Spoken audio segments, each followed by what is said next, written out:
نحمدہ و نصلی علی رسولہ الکریم، اما بعد فاعوذ باللہ من الشیطان الرجیم، بسم اللہ الرحمن الرحیم۔ آج ہم سنن نسائی شریف کا درس شروع کر رہے ہیں۔ آج پہلی جلد اور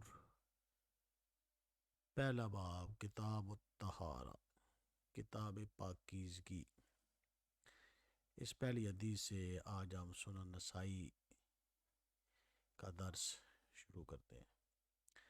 حدیث پاک یہ ہے، سیدنا حضرت ابو ہریرہ رضی اللہ تعالی عنہ سے روایت ہے کہ رسول اللہ صلی اللہ علیہ وآلہ وسلم نے ارشاد فرمایا کہ جب تم میں سے کوئی نیند سے بیدار ہو تو وہ اپنا ہاتھ پانی کے برتن میں نہ ڈالے جب تک کہ اسے 3 مرتبہ دھو نہ لے، کیونکہ تم میں سے کوئی بھی نہیں جانتا کہ رات دوران نیند اس کا ہاتھ کہاں رہا۔